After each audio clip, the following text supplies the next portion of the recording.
Sir, सर्वांगीण मार्गदर्शन भाग 9, वैद्य दिलीप गाडगिल, पुणे। तो मैंने संकर के बारे में काफ़ी बात की और मूल बीज का ही प्रयोग करना चाहिए इसके बारे में भी काफ़ी बहस की। मैंने इसके लिए इस मुद्दे पर जोर दिया क्योंकि ये लोगों में ज़्यादा प्रचलन में नहीं है।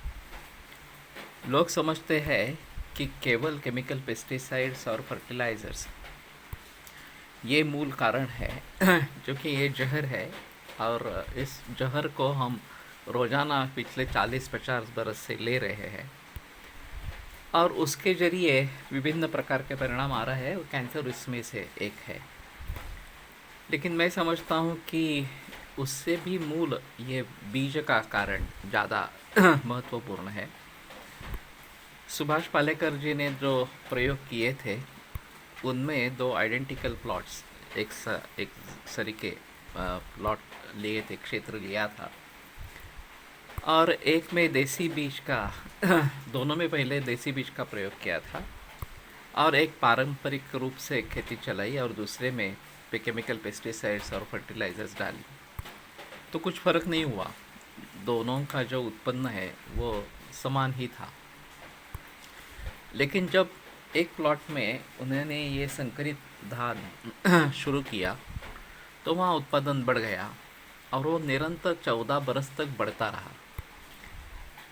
तो जाहिर है कि इतने बरस तक अगर इस प्रकार से उत्पादन बढ़ता है, ऐसा दिखता है, तो लोग उस दिशा में चले जाते हैं, बह जाते हैं इस प्रकार से। लेकिन उनका एक कहना ऐसा है कि एक तो ये जमीन, पशु पक्षी, वनस्पति सभी का नाश करता है, ये एक अहम चीज़ उसमें है, और उत्पादन बढ़ता है तो खर्चा भी बढ़ता है, ये एक दूसरी उसमें अहम चीज़ है। तो इनका कहना था कि अगर मैंने पारंपरिक तरीके से खेती की और मुझे 5,000 रुपये मिल गए, और मैंने रासायनिक खेती की तरीके से ये संकरित बीज का प्रयोग करके खेती की और मुझे 7,000 मिल गए, तो मैं समझता हूँ हाँ, मुझे 5,000 से 7,000 मिल गए हैं। लेकिन मैंने 3,000 खर्चा किया है, ये कोई ध्यान में नहीं लेता। तो उस खर्च को अगर हम उसमें से कम कर दें तो फाइनल मुझे मुनाफा 4,000 का ही मिला है, और 5,000 उससे भी ज़्यादा है। तो और उसमें खेती का कोई नुकसान नहीं, सेहत का कोई नुकसान नहीं। तो उनका ये जिक्र रहा है कि हम पारंपरिक पद्धति से अपना बीज अपने पास रखकर खेती करें, और उस प्रकार की खेती में केमिकल पेस्टिसाइड्स, फर्टिलाइजर्स का कोई प्रयोग नहीं है या उसकी आवश्यकता नहीं है। अभी लोग समझते हैं कि ऐसा कैसा होगा, फिर अगर रोग निर्माण होंगे तो हम उससे कैसे निपटारा पाएंगे। तो इनका कहना है कि जो नैसर्गिक पद्धति से बने इस प्रकार के कीटकनाशक हो, जैसे कि गोमूत्र का प्रयोग करके दशमूल अर्क एक प्रकार से बनाते हैं कि विविध वनस्पतियों को गोमूत्र में रख के फिर उससे एक रसायन निर्माण करते हैं, एक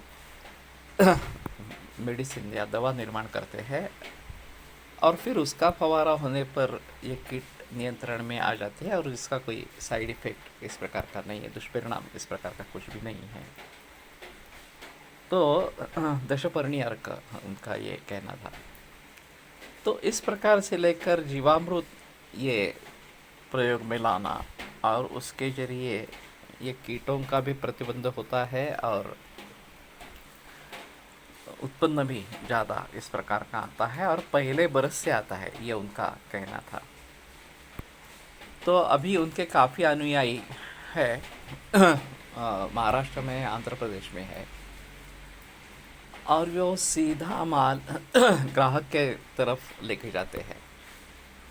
तो फिर किसान को भी मुनाफा अच्छा मिलता है और ग्राहकों को भी सच्चा माल मिल जाता है। तो इसका पुनरुज्जीवन होना बहुत आवश्यक है इस परंपरा का, ताकि सभी लोग स्वस्थता का अनुभव करें, पूरा पर्यावरण सुधर जाए और कैंसर जैसी बीमारियों पर रोकथाम लगा सके।